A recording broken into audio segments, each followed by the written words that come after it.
Então, Gabriel, acho que a nossa primeira pergunta, e até mesmo para a galera te conhecer, seria você falar um pouco da sua história, como é que foi para você desde a UFRJ, nos cargos que você passou, como é que foi sua trajetória, basicamente, até onde você está hoje no mercado financeiro.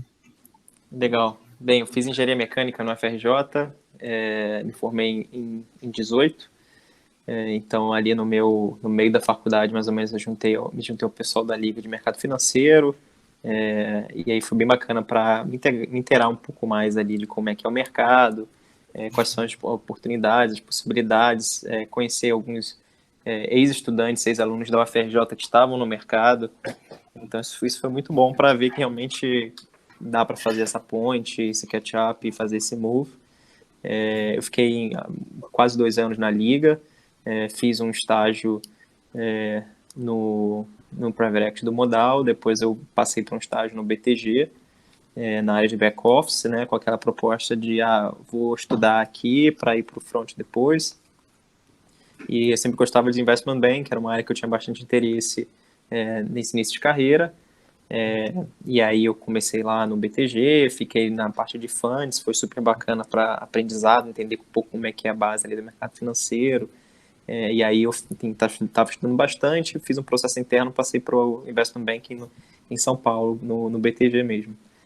Fiquei um pouquinho mais de 1 ano e meio lá. Foi uma experiência super bacana. Hoje, desde o meio do ano passado, eu estou no Credit Suisse, também investment banking. Basicamente, o que a gente faz aqui, acho que já, inclusive, deve ser uma das perguntas, o que a gente faz, a gente tem basicamente transações de equities e M&A, né? Você também tem dívida, mas aqui especificamente eu não lido muito com essa parte de DCM, né? Então é mais ECM e M&A. Então se uma empresa quer fazer um IPO, ou se uma empresa quer fazer um follow-on, ela precisa de um assessor financeiro, um banco que vai ajudar ela a modelar o business plan, que vai ajudar ela a estar em contato com o mercado, como vender a companhia, como vender a história, montar o modelo financeiro da companhia, todas as apresentações, dar suporte em todo o processo até a venda, e também a ponte com os investidores, né, que são as assets, né, o buy side. No lado de M&A tem diversas transações diferentes, mas a mais tradicional é você tem uma companhia e aí você quer vender uma participação da companhia ou enfim, trazer um investidor minoritário, por exemplo. Você faz um private placement, então a gente monta também todo o business plan da companhia, introduz o que é de upside, o que é venda de crescimento, como é que a gente enxerga o business plan da companhia e o setor para diversos potenciais investidores, e aí no final a gente passa por uma diligência profunda sobre investimento, até ter de fato o investimento, né? A gente pode também assessorar um buy side, que é uma companhia querendo comprar outra, ou um investidor financeiro querendo fazer o investimento na companhia, então a gente fica do lado deles procurando essas oportunidades. De uma forma geral, acho que seria isso aqui, o investment banking.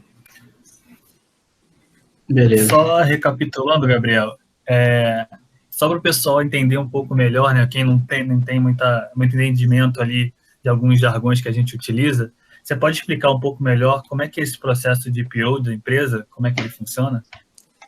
O IPO, você tem uma empresa que depois ela atinge um certo tamanho, tem um certo histórico, normalmente a companhia quer tornar-se uma companhia, quer se tornar uma companhia pública, né? Ou seja, que trada na bolsa, que você pode comprar e vender as ações delas.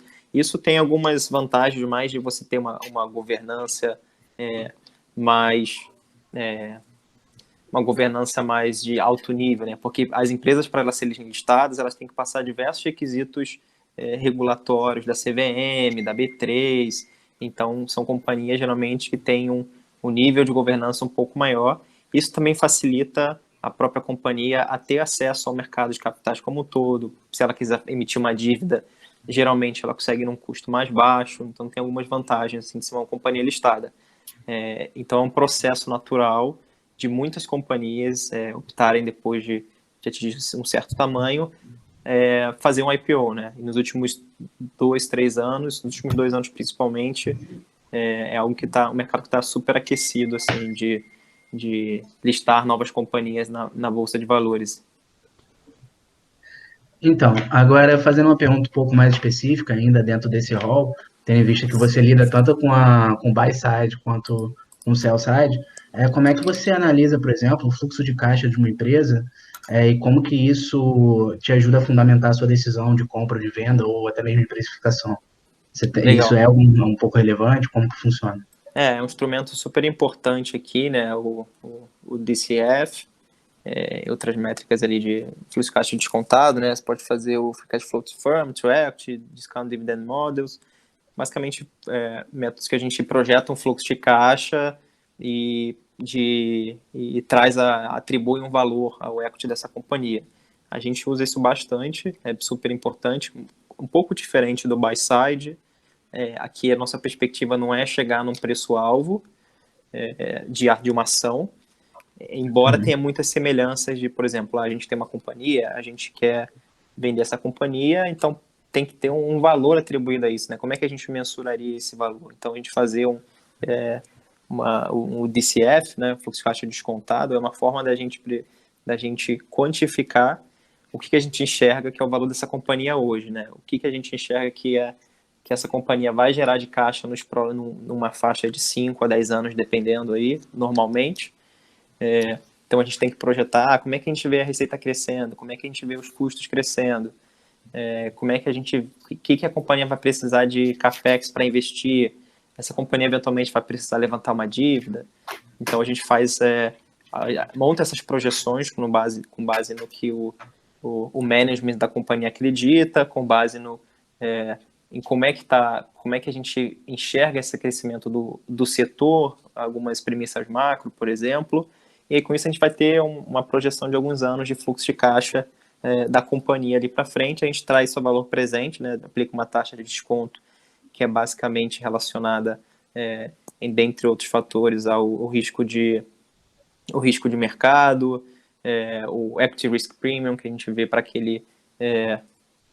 que é meio, enfim, padrão, né, se fazer o CAPM, mas também você consegue fazer, no caso de companhias fechadas, a gente utiliza o beta com base em algumas companhias comparáveis, então a gente consegue chegar numa taxa de desconto, que é basicamente a taxa de retorno ali esperada para aquela companhia, né? E aí você tem empresas menores ou empresas de capital fechado, geralmente tem uma taxa de desconto maior, porque você tem um risco maior. Então, é um ponto também a mais. A companhia listada, geralmente, depois de um certo nível de maturidade, consegue ter uma taxa de desconto menor e, normalmente, um valuation maior, né? Então, a gente usa esse fluxo de caixa, aplica essa taxa de desconto para trazer tudo a valor presente, né? Então, a gente tem qual é o valor presente dessa companhia. E aí, com base nisso, a gente discute com potenciais compradores. Às vezes, eles têm uma opinião divergente de que é um crescimento. Não, acho que vai crescer um pouco menos, acho que vai crescer um pouco mais.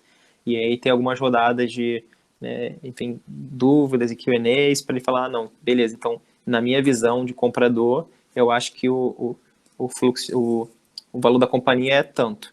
E aí a gente compara com o nosso valor, faz discussões e tudo mais. Então, é um pouco mais nessa ótica. No IPO, a ideia é mais fazer a gente montar todo esse plano de negócios, montar o que a gente acredita de crescimento, e aí ir para o mercado e vender isso, né? A gente acredita que a companhia vai crescer assim, então a gente acha que essa faixa de valor é uma faixa justa, e aí o mercado, as assets, elas geralmente, se elas estiverem de acordo com aquela faixa de valor, elas botam uma oferta. Não, eu quero entrar nesse IPO, só que eu entro a tanto. Entro sei lá, nessa faixa de valor aqui. Beleza. Aí você junta todos essas assets, né, com o que elas têm de oferta, e aí você aloca as ações para essas assets, e aí vira uma companhia listada, e as assets que investiram ali no IPO são os acionistas atuais, e aí negociam no dia a dia como qualquer papel. Entendi. Bacana. Você quer fazer alguma pergunta, Isabela, agora? Eu separei uma pergunta em relação à nossa matéria, que a gente chegou a ver um pouquinho sobre taxa de desvalorização da moeda. Logo depois a gente vê que tem 3 tipos de taxa. Tem taxa nominal, real e referencial. Você saberia dizer para a gente a diferença entre elas, o que cada uma quer dizer? A taxa real é basicamente quando a gente não considera nenhum efeito inflacionário, né? Ou seja, quando a gente não considera a própria a inflação em si, né? Então, a própria desvalorização da moeda, né? E quando a gente considera uma taxa nominal, a gente está considerando qual é o crescimento real, né? O decrescimento, mais essa taxa de inflação. Então, se a gente tem, se eu acho que, por exemplo, pensando aqui na ótica de IB, se eu acho, por exemplo, que eu tive uma receita de 100 milhões esse ano que vem eu tenho uma receita de 10% maior. Então, eu acho que vou ter 110 milhões, mas aqui eu estou falando em termos reais. Se eu ajustar, de fato, o que eu tenho de perda pela inflação, né, enfim, de valorização da moeda, então eu vou ter, sei lá, 113 milhões aí, fazendo o aproximado. E a taxa referencial é uma taxa de referência que eu acho que é controlada pelo Banco Central, usando como referência para alguns investimentos de poupança. Não é muito usado hoje em dia mais, mas ainda tem algumas dívidas, acho que um pouco mais antigas, se não me engano, que são indexadas a esse índice, né?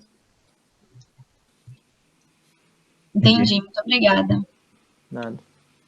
Tem alguma pergunta para fazer ainda, Eric? Só lembrando aí, ele falou um pouco sobre Private Equity, né? Você conseguia explicar um pouco melhor para a gente como é que funciona essa modalidade aí de investimento? O Private Equity geralmente faz investimentos investimentos um pouco diferentes de uma asset, são investimentos que eles querem ficar mais tempo na companhia, né? Ajudar a companhia a destravar mais valor, a gerar mais receita, a melhorar eficiências, para que ela consiga eventualmente vender essa companhia, essa participação que ele tem para outro fundo ou para outro acionista, potencial acionista, e ganhar um retorno em cima disso, né? Então, o objetivo do Private Equity vou pegar uma companhia que no meu valuation de hoje vale, por exemplo, 1 bilhão, eu vou ficar 5 anos com essa companhia, estou esperando que eu vá conseguir implementar diversas mudanças, vou conseguir ajudar o management, vou conseguir agregar mais receita, mais fluxo de caixa para os próximos anos, para em 5 anos, por exemplo, esse valuation ser de 2 bilhões, assim, mais ou menos, e aí ele dobrou o valor do investimento dele. Então, depois desse 5º ano, teria o desinvestimento, normalmente, e aí ela venderia a participação. Então, se ele tiver comprado 20%, né, que ele comprou lá 20% de 1 bilhão, ele comprou por 200 milhões, e aí ele vendeu depois de 5 anos pelo dobro do valor, então, ele teve um retorno super atrativo, né, comprou por 200 e vendeu por 400. Então, de uma forma bem genérica, o objetivo do Private Equity é fazer investimentos em companhias com perspectiva de valorização aí no curto, médio ou longo prazo, dependendo do fundo, dependendo do setor, e ter um retorno lá na frente com esse investimento. Entendi. Alguém tem ainda mais alguma questão para botar para o Gabriel? Não, acho que das minhas aqui fechei, Iago. Também. Então, eu te agradeço, Gabriel, por disponibilizar seu tempo. Você falou que estava corrido aí. Muito trabalho até agora. Tem mais algumas horas pela frente. Tendo em vista que são 8h30 da noite, então boa sorte. Obrigado aí também. E, enfim, qualquer dúvida que vocês tenham, vocês podem entrar em contato comigo aí sem problemas. Valeu, muito obrigado, viu? Tchau. Obrigado, Gabriel. Um abraço. Tchau. É isso, galera. Valeu.